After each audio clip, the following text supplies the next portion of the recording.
जड़े व्यक्ति विशेष ओडिया अस्मिता कहीकि जार दल पावर को आसुची जदि मंत्रिमंडल रे स्थान गोटे पाइबा पाई 7 मास रु डेरी हो गला सी कौन ओडिशा को खंड विखंडित करदेबे।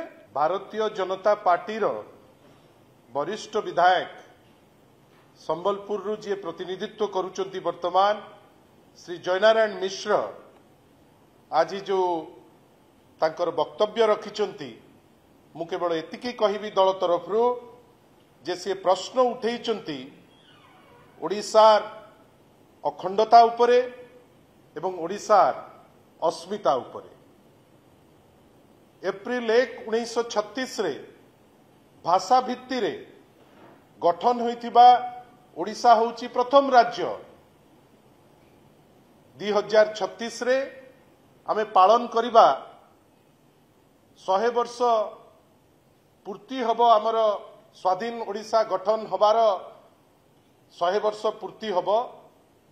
आमे खाली एतिकी कही रखिया को चाहूं एही समय रे जयनारायण मिश्रंकर वक्तव्य विकसित ओडिशा पाई नुहे विखंडित ओडिशा पाई उद्दिष्ट बेली आमे भाबुचु। जो मंतव्य देइचंती केवल एतिकी कही हब जे गोटे विखंडित ओडिशा पाई अबलिषित होई ए स्टेटमेंट से देइचंती किंतु वर्तमान किछि स्पष्टीकरण हमकु दरकार। जो दल ओडिया अस्मिता उपरे एते प्रश्न करुतिले एते कथा कहूतिले एते वक्तव्य रखुतिले आज भारतीय जनता पार्टी गोटे दल हिसाब रे ए जो स्टेटमेंट दियागला श्री जयनारायण मिश्र द्वारा ताकू समर्थन करुचंती कि ना स्पष्टीकरण आसीबा दरकार। माननीय मुख्यमंत्री पाखुरु जे ओडिया अस्मितार कथा छोटिया छोटिया जिनिस रे मध्य कहउचंती जे एई जो वक्तव्य रखिचंती श्री जयनारायण मिश्र ता उपरे से सहमत अछंती कि ना। जोठी गंगा ठारू गोदावरी पर्यंत ओडिशार सीमा थिला बेली प्रत्येक ओडिया गर्वित थिला। आज प्रश्न उठेइचंती असेंबली जेतबेले सेशन रे अछि विधायक जणे सी आज प्रश्न उठेइचंती संबलपुर ठारे जो प्रश्न तांको निज उपरे आसुची बेली आमर मने हुए जोठी सी प्रश्न करिचंती तांकरी ओडिया अस्मिता उपरे। आमे आशा करिबा एई जो विभाजनकारी वक्तव्य बा मंतव्य या उपरे जयनारायण मिश्र निजे स्पष्टीकरण देबे।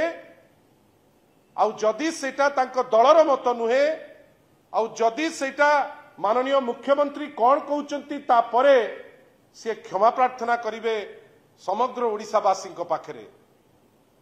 आमे केवल एतिकी भाबुचु जड़े व्यक्ति विशेष ओडिया अस्मिता कहीकि जार दल पावर को आसुची जदि मंत्रिमंडल रे स्थान गोटे पाइबा पाई 7 मास रु डेरी हो गला सी कौन ओडिशा को खंड विखंडित करदेबे।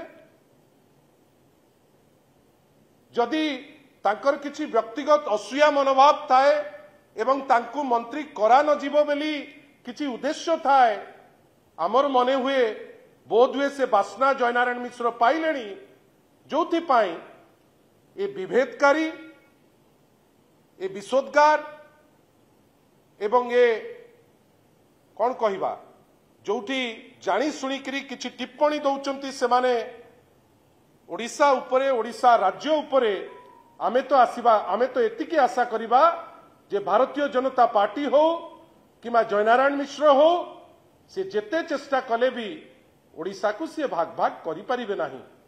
आमे आशा करिबा जे दल तांकर स्पष्टीकरण दब। आमे एइटा मध्य आशा करिबा ओडिया अस्मिता को लोकंक पाखरे कौन से माने चेष्टा करुथिले थटा परिहास हिसाब रे कहिबा पाई जे इलेक्शन आज सरू सरू ओडिशा को केमती विभेद करिवे ओडिशा को केमती भाग भाग करिवे जयनारायण मिश्रंकर मुहरु भारतीय जनता पार्टी कहवा उद्यम करुच्ची कि अनेक असीमायित प्रश्न अच्छी दल तरफ जो स्टेटमेंट देइचंती श्री जयनारायण मिश्र जोटा लागुची से जाणिकी देइचंती से स्टेटमेंट पाई से क्षमा प्रार्थना करंतु ओडिशावासी आगरे एवं भारतीय जनता पार्टी जो मिछ नाटक ओडिया अस्मिता नारे एटा आज लोकलोचन रे स्पष्ट हो गला। भारतीय जनता पार्टी मध्य या क्षमा मागंतु विशेष करी माननीय मुख्यमंत्री या क्षमा मागिबाटा अत्यंत आवश्यक बोली आमे मन करूछु। पुणी थरे ए स्टेटमेंट को आमे निंदा करूछु।